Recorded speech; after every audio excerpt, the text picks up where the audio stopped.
This week's episode is brought to you by Bombas. How often do you think about your socks? If you're like I used to be, not much. But I recently discovered socks that changed the way I'll think about socks forever. They're called Bombas. And they really are great.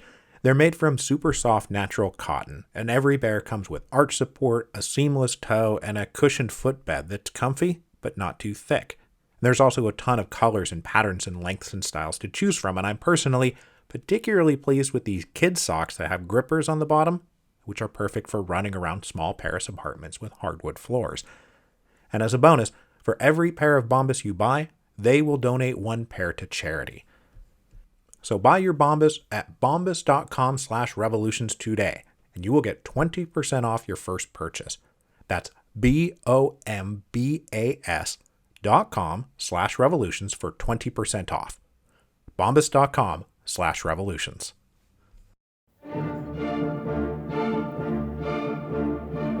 Hello, and welcome to Revolutions. Episode 10.30, The SRs. We spent the last two episodes tracing the unification of the Russian Social Democratic Labor Party under the banner of Marxist orthodoxy, and then we left them as they entered their post-unification de-unification phase as they split into the Bolsheviks and the Mensheviks. This week we are going to trace a similar line of unification for the Party of Socialist Revolutionaries, aka the SRs. The SRs were that neurotist alternative to the Social Democrats inside the still very fluid revolutionary underground, where different parties representing different ideologies were competing for the hearts and minds of potential young radicals. So the SRs grew up right alongside and in rivalry with the Social Democrats who we've been talking about the last few weeks, though their post-unification de-unification phase was not as immediate or as abrupt as it was for the Social Democrats. So to reorient yourself, it may be helpful to go back and listen to episodes 10.21 and the back half of episode 10.27 because that's what I'm building off of here today. But where we basically left off with the SRs is that around 1900, there were a couple of stable neurotist organizations floating around in Russia and in the emigre communities of Europe. There was the Northern Union, who most explicitly carried the legacy of people's will, believing that an elite vanguard of terrorists must launch a violent political revolution that will free the people of Russia, but that we cannot count on the people of Russia to rise up themselves because they are hopelessly ignorant and backwards. Then there were the Southern groups, who extended across a span from Ukraine to the Volga River. These Southern groups now believe that a combination of better rural education, the famine of 1891, and the impact of the Vita system had left the Russian peasantry very receptive to radicalization. They could, in fact, be counted on to rise up, that they had revolutionary potential right now here today. Now, like their northern comrades, the Southern groups also preached political revolution as being the first necessary step to economic socialization, but they were far more suspicious of the efficacy of terrorism, which they felt was a strategy that had long since been discredited. The original people's will had successfully killed the Tsar, and the result had been smothering reaction, not liberating revolution. To which their northern comrades could easily reply, well, you're arguing we try going to the people again, which has never worked and will never work. But though these differences of opinion existed, they all did come out of the same neurotist tradition. All of them sought the overthrow of the Tsar and believed that the revolutionary future of Russia was all about agrarian socialism. After all, even with the undeniable impact of the Vita system and the advance of modern industrial progress, Russia was still overwhelmingly rural, and the Russian population still engaged in agricultural activity. But perhaps most importantly, they shared common rivals. They were not liberals, or unionists, or legal Marxists, and they were not, perish the thought, social democrats. So the various socialist revolutionary leaders inside Russia agreed that despite their own differences, it would be better to come into alliance with one another than to not. This was both to advance what common agenda they did have, and form a united front to prevent potential recruits from being taken in by the Social Democrats on the one hand, or settling for weak tea liberal reformism on the other. So over the winter of 1901-1902, the leaders of the Northern Union and the Southern groups came together and formed this new thing they called the Party of Socialist Revolutionaries. Now, joining the new SR Party as its third principal pillar was that Workers' Party for the Political Liberation of Russia that we talked about back in episode 10.21. This was the group founded by Grigory Gershuni and Old Breshkovskaya, the babushka of revolution, who did their work among the Jewish laborers. Their focus on the Jewish communities put them in competition with both the Marxist Jewish Labor Bund and the Proto-Zionists, who were pitching a vision of united Jewish nationalism. I mean, if you were a Jewish worker in the Russian Empire at this point, there were lots of groups competing for your attention and loyalties. But Gershuni was noted by friends and enemies alike as an incredibly charismatic proselytizer and organizer, while Breshkovskaya's undeniable revolutionary credentials and her own fiery charisma made them very successful among those they preached to. Now, the program of the Workers' Party was similar to the Northern Union. Staging a quick and violent political revolution should be the main work of the party, and wherever Gershuni and Breshkovskaya planted seeds, we will find later hotbeds of SR maximalism. So with this new nucleus of an SR party having formed inside Russia, they then pursued unification with the larger Narodist community in exile, both old veterans of the 1870s and younger émigrés who had departed Russia in the 1890s. And this was, again, both about improving their ability to actually stage the revolution they all wanted, and to form a united firewall that would stop the expansion of the Social Democrats, who seemed to be insisting, among other things, that Russia must undergo a period of bourgeois capitalist rule, which seemed crazy and not a little bit counterproductive to the project of revolution. So the SR leadership inside Russia deputized Gershuni in late 1901 to leave Russia and meet with potential émigré allies to pitch them on the idea of forming one single party to unite them all. But while this was a successful trip, it was not a wholly successful trip. Gershuni did meet enthusiastic supporters of the idea, including Viktor Chernov, who we talked about at the end of episode 10.27, and who is emerging, right now basically, as the main theoretical architect of SR ideology. Chernov had now settled in as an émigré and was excited by the existence of this new united party inside Russia. So Chernov and his collaborators abroad agreed to help facilitate and edit the publication of a newspaper called Revolutionary Russia, which had been founded by Andrei Argunov, one of the main Northern Union leaders, and which would now serve as the single national paper of the SR party, putting it in direct competition with the orthodox Marxist newspaper, Iskra. But Gershuni found other émigré groups more circumspect. As you will recall from the end of episode 10.27, most of the old veteran Narodist groups had gotten together literally at the graveside of Pyotr Lavrov and agreed to form a united League of Socialist Revolutionaries. But these older veterans were not as thrilled by the announcement of this new SR party inside Russia, and they were not thrilled for three detectable reasons. First, they were old. They had seen this all before. They were skeptical that a united party could actually survive under constant police repression inside Russia. Plenty of the League's members had fled into exile specifically because the police had so effectively crushed people's will back in the 1880s. So they were not prepared to commit to what may be just another disappointing flash in the pan. Second, and we'll talk more about this in a second, they had theoretical reservations about some of the ideas this new party seemed interested in pursuing. Chernov and the Southern groups were clearly looking to revive something like the Going to the People movement, which, if they were skeptical about the chances of an SR party surviving in Russia, they thought going to the people was downright impossible. That was a strategy that had been tried and was amongst the most embarrassing failures of the whole Russian revolutionary tradition. But third, you cannot deny the power of personality and ego sensitivity.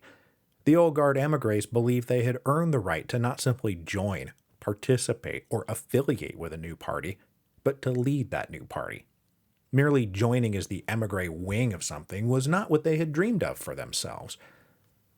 But while the League remained aloof, Gershuni did return to Russia bearing the good news that Chernov and some other exiles, whose names I won't trouble you with, were now on board, and the party inside Russia now had connections to emigre groups abroad, which meant access to support and financing and resources from across Europe. But as a new SR Central Committee came together to try to advance their common interests, they had to grapple with two big differences of opinion about what to do and how to do it. Now, one of these issues I have already brought up plenty of times because it's an issue that's just not going to go away: what to do about the peasants.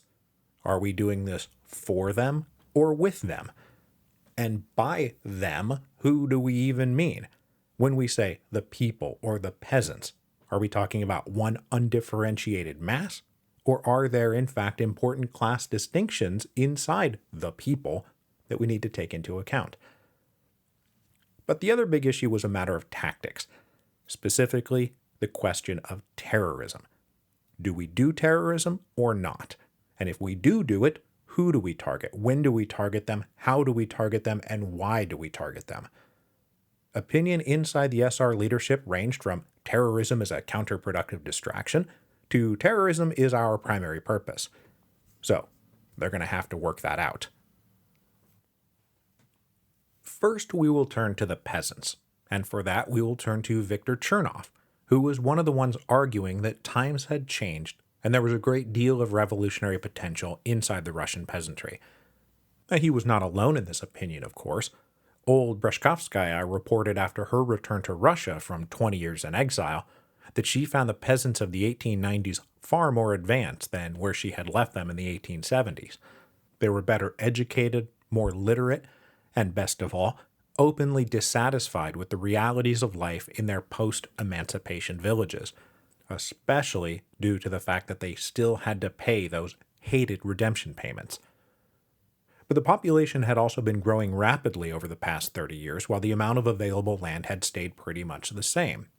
So many peasants were forced into becoming landless wage laborers, and they found their wages depressed by the glut of available labor. Now, if you will also recall, I briefly mentioned in episode 10.26 that Sergei Witte was hoping to deal with this problem of overpopulation by enticing people to hop on the Trans-Siberian Railway and resettle in the Far East. Chernov and the SRs hoped to deal with the problem by having the people rise up, seize all the land that was still being held by the parasitic nobility, and redistributing that land equitably. But that brings us to this question of what we mean by the people and the peasants. Now, back in the 1870s, in the days of people's will, it was taken for granted that the people, whose will they were doing, was just one thing.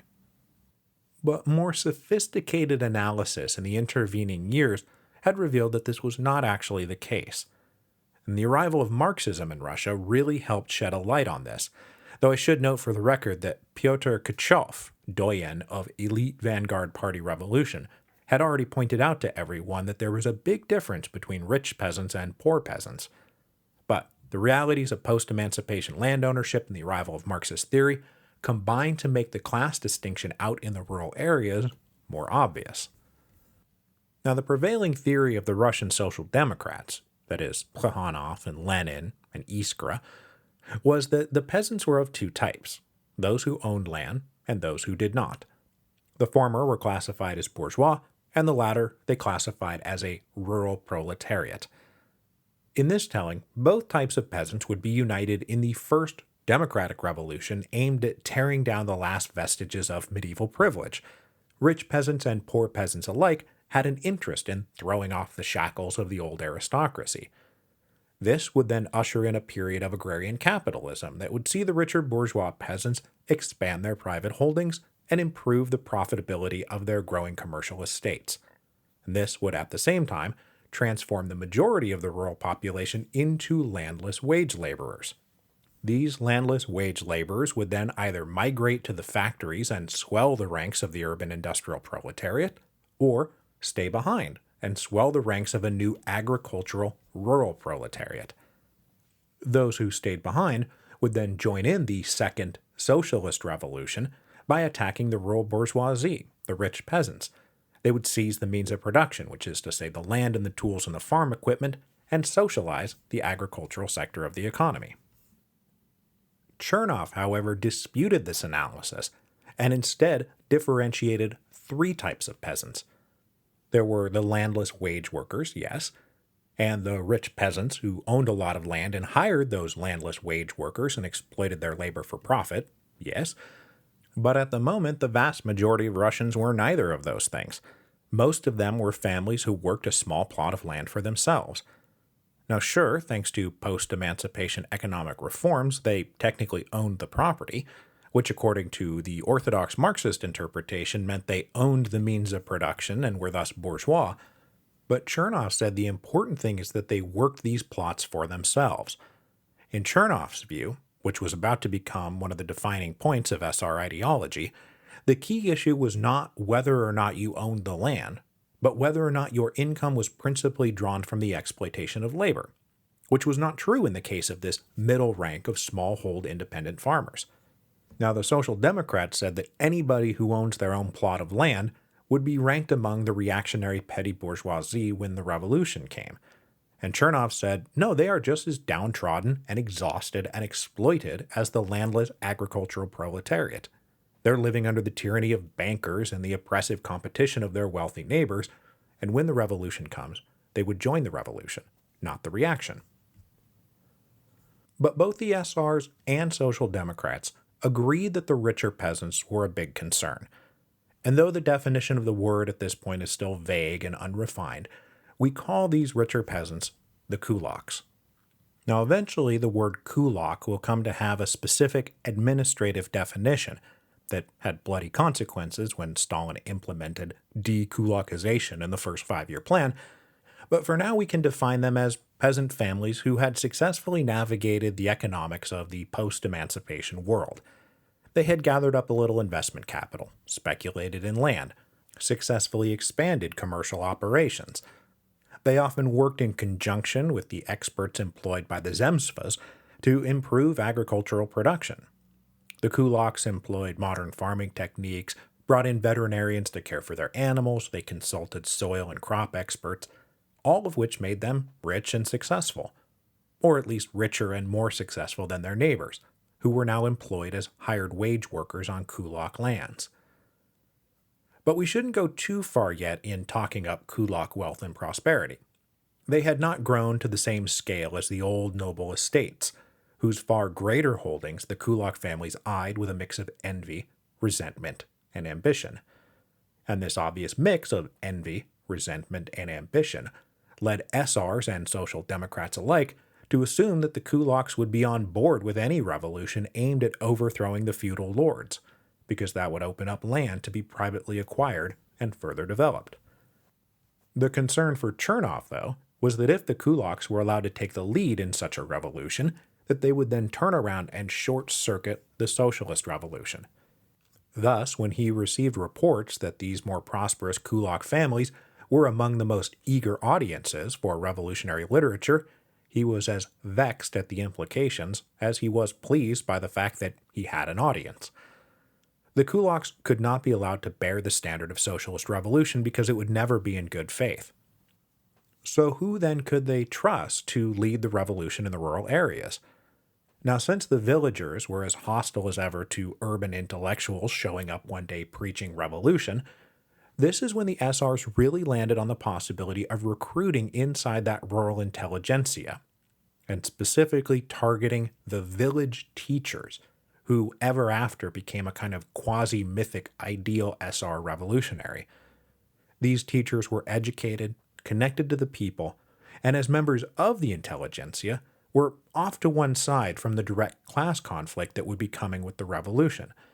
So the village teachers were the perfect mediator between the urban intelligentsia who led the SRs and the rural peasants who they hoped would fill the rank and file of an SR army. It would take time to build these connections and mediate the differences between them, but it could be done, and it should be done. Now, as these theories were being developed, there was this whole other wing of the SRs that believed it was all just a pointless retread of going to the people. It was doomed to failure. But then proponents of peasant agitation received a startling gift that proved indeed what they had previously only been speculating about in theory.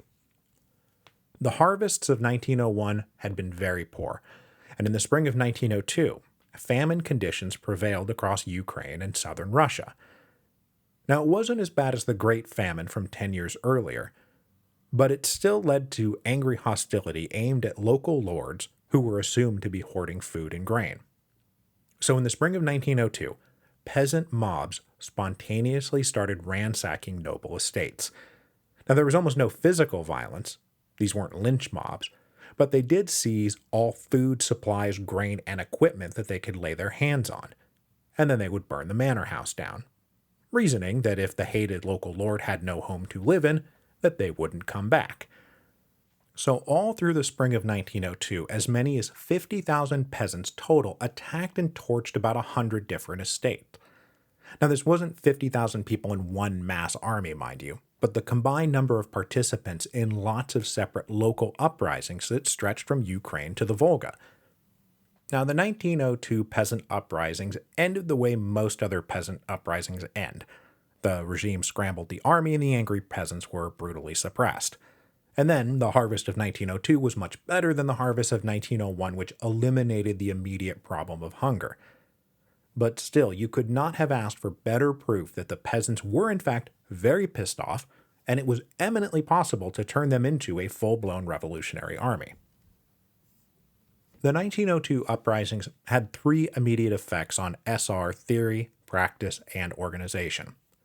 First, they created an official peasant union that would serve as the organizational backbone for what they envisioned to be one day a vast network of revolutionary groups inside every village in Russia, ready to lead their friends, family, and neighbors into revolution when the time came. Second, they incorporated a new rural teachers union which had formed independently and whose task it would be to recruit and train local teachers to be the principal missionaries of revolutionary gospel. And then finally, it was one of the things that finally convinced that émigré League of Socialist Revolutionaries to finally join the SRs, because they said, hey, maybe times have changed. And though they maintained the League as a separate entity that was merely federated with the SRs, for all intents and purposes, they were part of the SRs. And they now helped form a link of money, resources, publications, and personnel that stretched from Paris all the way to the Ural Mountains. But now we need to turn to the other big debate inside SR circles that was going on alongside all of this, which was over the tactical question of terrorism. Terrorism and neurotism had always been closely linked, and plenty of SRs believed that it needed to be a central part of their program, that an SR without a bomb was no SR at all. And though there was a lot of sympathy for terrorist activity, many SR leaders did not want the political project caught up with the dirty business of assassinations and bombings, and they didn't want this for three very good reasons. First, it might turn off potential allies in more moderate circles. Second, terrorist activity was bound to invite heavy police pressure that would threaten anyone directly connected to the terrorists. And third, actually participating in murderous conspiracy would weigh far too heavily on the consciences of many of the political leaders.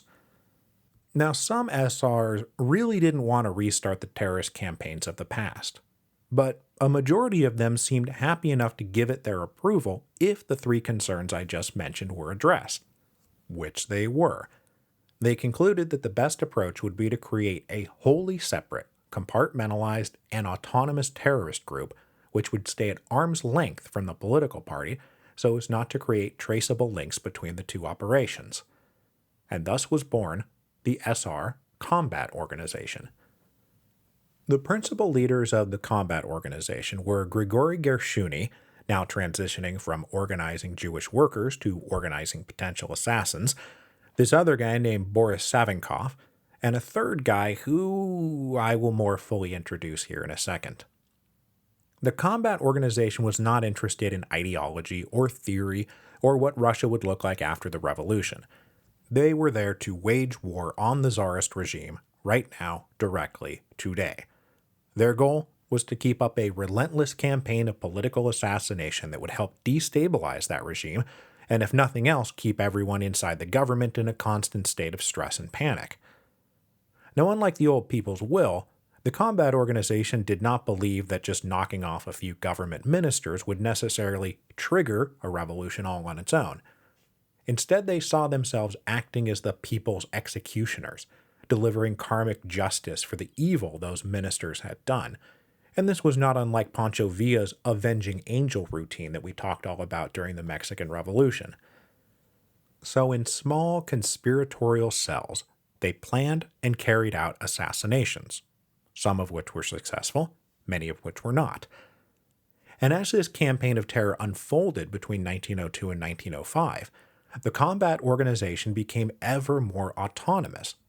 Now, they were supposed to at least run potential plans by the SR Central Committee to at least give them a heads up, but after a while, the leadership of the combat organization stopped doing even that. They were just off on their own, killing people when and where they wanted. Their coming out party was April the 2nd, 1902, when an agent successfully walked up and put 2 bullets into the Minister of the Interior.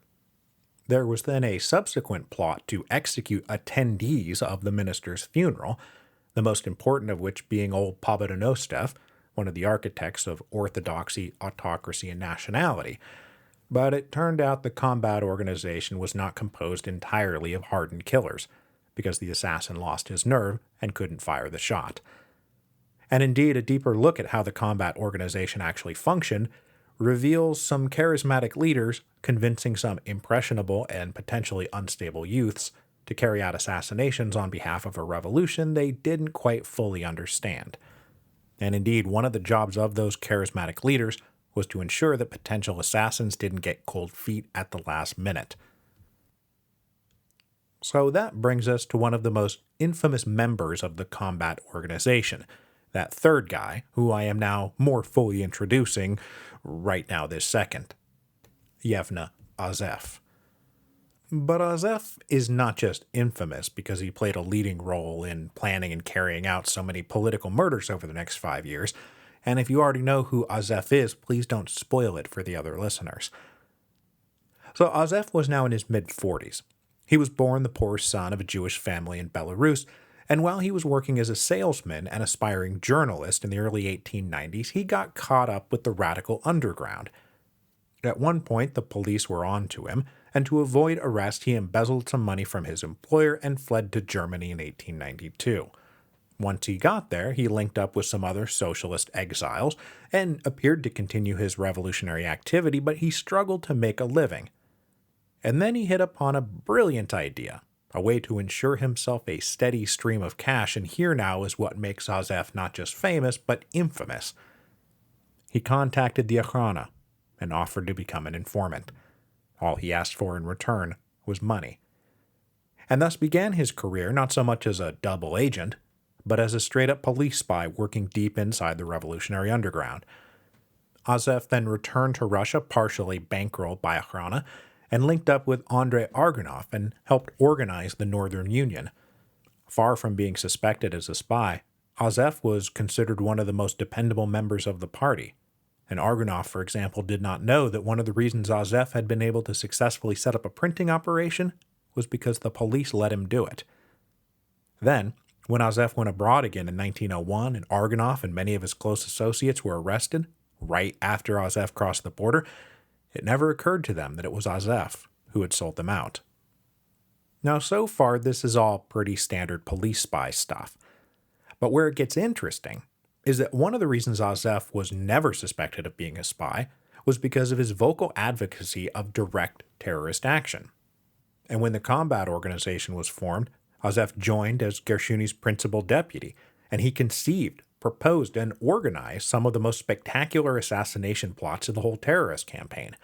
I mean, it's not like the Okhrana would be employing someone they knew to be literally murdering government officials. Except, that's exactly what they were doing. Azef was too valuable an asset to worry about the individual lives of a few interchangeable ministers. They let these assassinations happen. In the spring of 1903, Gershuni was arrested thanks to a tip from a different informant, and Azef became the leader of the combat organization. And even then nothing changed. So when I said that the Okhrana was more creative than their secret police predecessors, this is what I'm talking about. They were allowing one of their assets to conduct an assassination campaign, which is certainly a creative way to combat revolutionary terrorism. Now, for his part, Azef seems to have been in it simply for the money. He was an amoral scoundrel, interested mostly in amassing a personal fortune while killing government ministers for the fun and sport of it, all the while selling his comrades to the police whenever it seemed convenient or profitable. But nobody would know anything about this for years to come. Azef would not be exposed until well after the revolution of 1905 had come and gone. So, where we will leave the SRs today is with the unified party in place and growing. They would double their membership between 1902 and 1904, and though it remained frustratingly slow going, that was okay because they had time to build up their strength. In the meantime, those who were looking for immediate action could join the combat organization and go throw bombs at people. But everyone's calculations were going to change in 1904, because the Tsarist regime they were trying to take down was suddenly hit with a massive destabilizing blow that was not inflicted by the SRs or the Social Democrats or any other domestic revolutionary group, but instead by the Japanese Navy. And next week, we will return to the Far East, where the Tsar's imperialist ambitions in Asia were leading not to the expansion of the Russian Empire, but nearly to its ruin.